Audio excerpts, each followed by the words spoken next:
আছে এবং আপনারা সবাই এটাও জানেন যে কাতার ফাউন্ডেশন আসলে স্পোর্টসের জন্য কতটা বড় ফ্যাক্টর গ্লোবালি।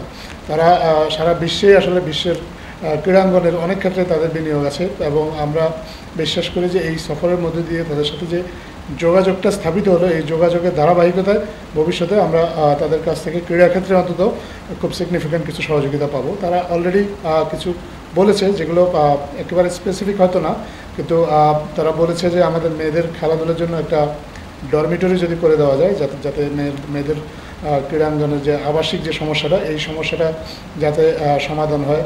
মেয়েদের জন্য ডেডিকেটেড কিছু জিমনেশিয়াম তৈরি করে দেওয়া যায় কিনা, এই বিষয়গুলো নিয়ে আলোচনা হয়েছে। তো এই সহযোগিতা কী কী ক্ষেত্রগুলো আছে মূলত এইগুলো নিয়ে আলোচনা হয়েছে।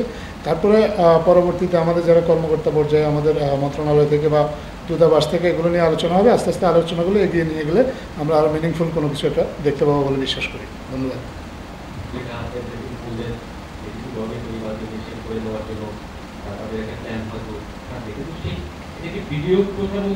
বিনিয়োগ সহযোগিতা তো আছে, বিনিয়োগ সহযোগিতা আমাদের অনেকগুলো ক্ষেত্রেই আছে। তারা বিনিয়োগ তারা বাংলাদেশে বিনিয়োগ করার কথা আগ্রহ দেখিয়েছেন। তাদের সাথে তাদের জন্য একটা ডেডিকেটেড ইকোনমিক জোন করার কথা হয়েছে। এরকম বিনিয়োগ বা বাণিজ্যিক সম্পর্ক বৃদ্ধির অনেক আলোচনা হয়েছে। স্পোর্টসের বিষয়টা পুরোপুরি আলাদা। স্পোর্টসের বিষয়টা অনেকটা গুডউইল জেস্চারের মতো।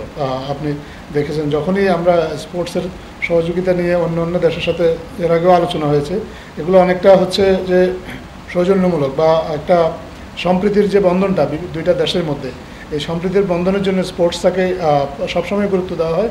এখানে ঠিক বাণিজ্যিক দৃষ্টিকোণ বা বিনিয়োগের দৃষ্টিকোণ থেকে এটা না দেখে আমরা একটা সম্প্রীতির দিক থেকে দেখেছি এবং আমরা বিশ্বাস করি যে কাতার যেমন বাংলাদেশকে স্পোর্টসের ক্ষেত্রে সহযোগিতা করার সুযোগ আছে, বাংলাদেশের ক্রীড়া অবকাঠামো উন্নয়নের জন্য তারা সহযোগিতা করবে সেরকম প্রতিশ্রুতি দিয়েছে। তেমনিভাবে বাংলাদেশ থেকেও কাতারের কিছু সহযোগিতা নেওয়ার সুযোগ আছে। ক্রিকেটের কথা আপনারা শুনেছেন, আমাদের মেয়েরা ওখানে গিয়েছে, তাদের স্কুলের ক্রিকেট চালু হয়েছে। কাতার, আপনি জানেন যে কাতারে আমাদের এই উপমহাদেশের অনেক মানুষ বসবাস করে। সো ক্রিকেট নিয়ে একটা ইন্টারেস্ট আছে, কিন্তু ইন্টারেস্ট থাকলেও ইনফ্রাস্ট্রাকচার না থাকার কারণে বা প্রয়োজনীয় কাঠামোটা না থাকার কারণে কাতার হয়তো ক্রিকেটে সেভাবে এগিয়ে আসতে চাচ্ছে না। কিন্তু মধ্যপ্রাচ্যের দেশগুলোতে ইতিমধ্যেই ক্রিকেট নিয়ে অনেক আগ্রহ তৈরি হয়েছে। আপনার কাতার আমাদেরকে যেমন ক্রীড়া অবকাঠামো উন্নয়নে সহযোগিতা করবে, তেমনি কাতারের খেলাধুলার বিকাশের ক্ষেত্রে ক্রিকেট বা অন্যান্য কিছু কিছু খেলা যদি বাংলাদেশের পক্ষ থেকেও সহযোগিতার সুযোগ থাকে, বাংলাদেশের সেই সহযোগিতাগুলোর কথা প্রতিশ্রুতি দিয়েছে। আমরা এখানে যেমন ব্যাডমিন্টন একটা খেলা উদাহরণ হিসেবে আমরা বলতে পারি।